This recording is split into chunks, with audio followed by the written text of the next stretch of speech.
अस्सलाम वालेकुम मेरी प्यारी सी यूट्यूब फैमिली, कैसे हैं आप सब। आई होप कि आप सब ठीक ठाक हैं। अल्लाह का शुक्र है मैं भी बिल्कुल ठीक हूँ। तो जी आज की वीडियो में मैं आपके साथ दो चीज़ें शेयर करने वाली हूँ। वो क्या है, सबसे पहली चीज़ तो ये कि मैं अपने जो स्मॉल फ्रिज है उसके अंदर आपको चीज़ें ऑर्गेनाइज़ करके रख के दिखाऊँगी, क्योंकि रमज़ान आ रहा है और हमारे यहाँ पर तो समझ लें कल से ही पहली सहरी हो जाएगी।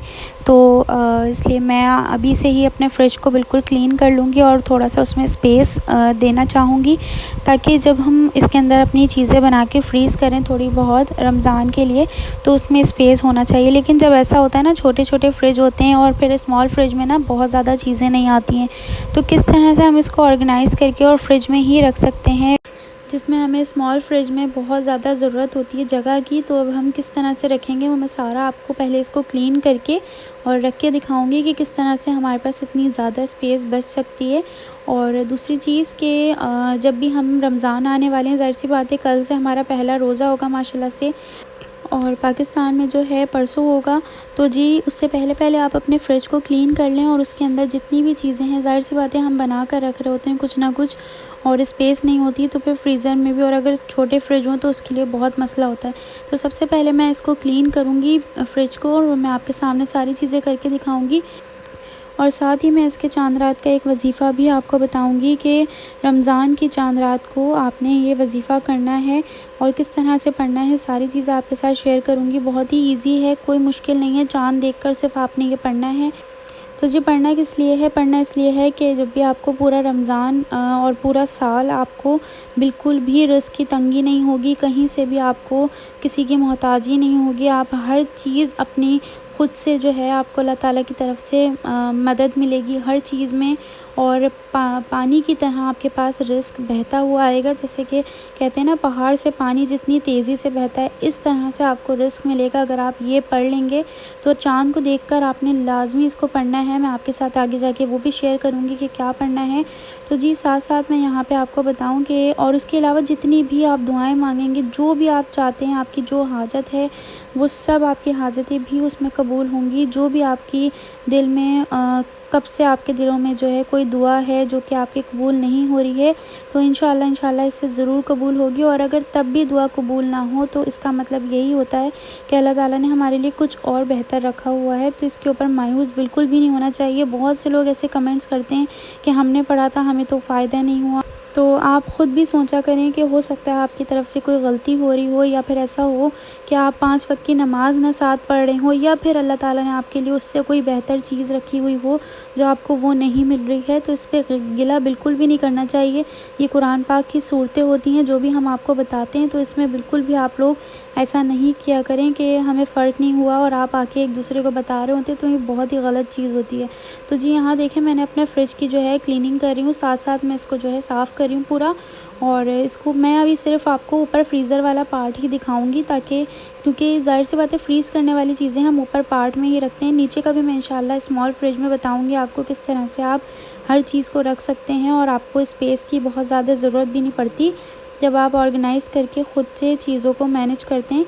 तो जी यहाँ पर देखें मैंने इसको क्लीन कर लिया है, और इसके अंदर मैं अब किस तरह से सामान रखती हूँ वो भी मैं आपको दिखाती हूँ। अच्छा एक चीज़ और, जब भी आप अपने फ्रिज की कोई भी ट्रे वगैरह वॉश करें, कुछ भी वॉश करें, तो उसको पहले तो आप थोड़ी देर के लिए ड्राई करने के लिए रख दें। अगर आपको फ़ौरन लगाना हो तो फिर आप लाजमी किसी क्लॉथ वगैरह से ना इसको पोंछ के फिर उसके बाद ही आप इसको रखें, ताकि अच्छी तरह से ड्राई हो जाए। क्योंकि जब इसके ऊपर हल्का फुल्का सा भी पानी लगा हुआ होता है ना, तो फिर वो वाटर स्टेन जो है ना इसके ऊपर आ जाते हैं, क्योंकि कुछ जो हैं वो ग्लास के होते हैं और कुछ ऐसा होता है प्लास्टिक के होती हैं, तो उसके ऊपर बहुत ज़्यादा अजीब सा लग रहा होता है, फिर वो बिल्कुल भी सफाई नहीं लगती। तो इस तरह से आपने इसको बिल्कुल ड्राई करने के बाद ही लगाना है।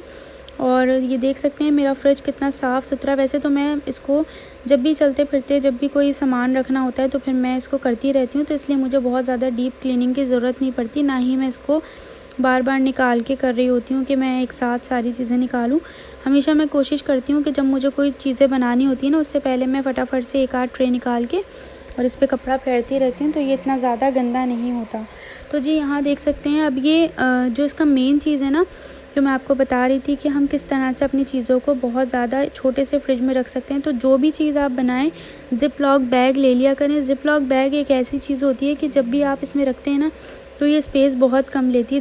इसी जगह अगर आप किसी भी कंटेनर में या किसी भी चीज़ में रखेंगे ना तो उसके अंदर बहुत ज़्यादा हमारा स्पेस ज़ाया होता है और फिर हमें क्या करना पड़ता है ये देख सकते हैं आप। मैं एक के ऊपर एक सारी चीज़ें रखती जाऊँगी, लेकिन ये स्पेस, जबकि मेरा फ्रिज बहुत ज़्यादा छोटा है, बहुत बड़ा नहीं है ये, ठीक है, ये स्मॉल साइज़ है और इसके अंदर मैं आपको इतनी सारी ये चीज़ें रख के दिखाऊँगी। और ये जो चीज़ें भी मैंने बनाई हैं, अगर आपने ये रमज़ान प्रेप की मेरी वीडियो नहीं देखी है तो लिंक मैं डिस्क्रिप्शन में डाल दूँगी, आप वहाँ से देख सकते हैं।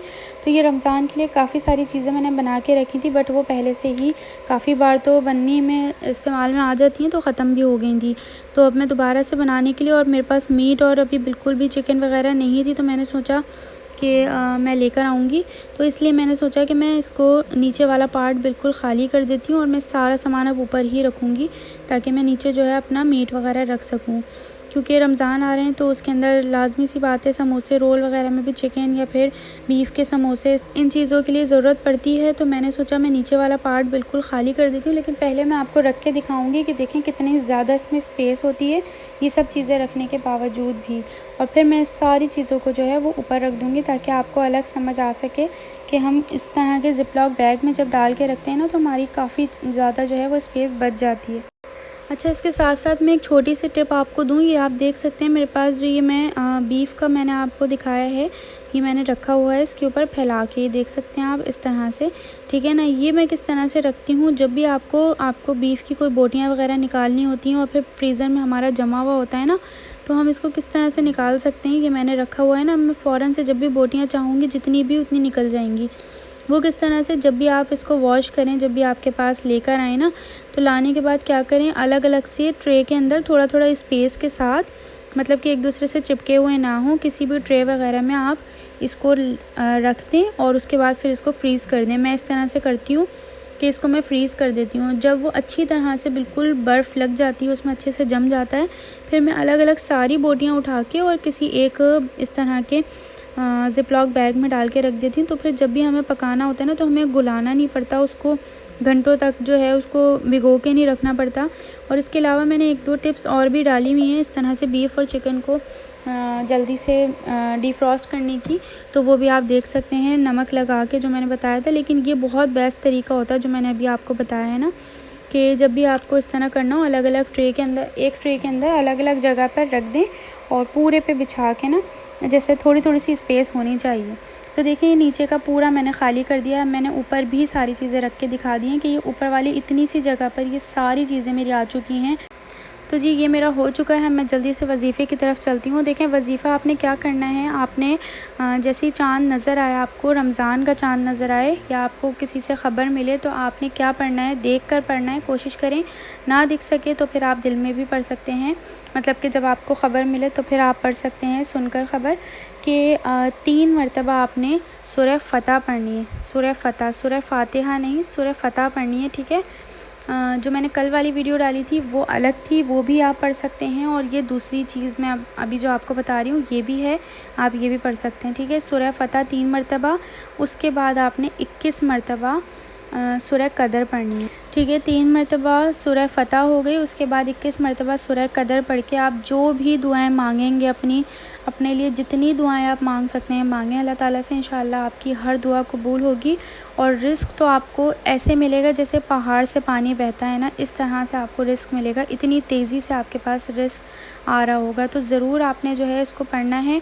अच्छा एक चीज़ मैं और बता दूँ, जो लोग समझते हैं कि रिस्क हमें मिल रहा है तो मतलब हर चीज़ लवाज़मात हो गए, ये हो गए, इतनी चीज़ें मिल रही हैं, तो इसका मतलब ये नहीं होता। आप देखें कि रिस्क का मतलब ये होता है कि बरकत होगी रिस्क में, जैसे कि आपकी एक चीज़ भी है तो वो 10 लोग आराम से खा सकते हैं, इतनी बरकत हो जाती है, ये होता है।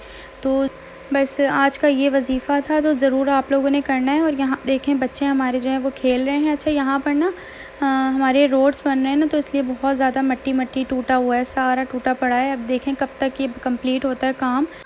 नहीं बस दोनों अंदर आ जाओ फ़ौरन। मम्मा से सॉरी बोलो, मम्मा से सॉरी बोलो, उठक बैठक करो मम्मा। ये कौन सा सॉरी था, ये कौन सा सॉरी था है?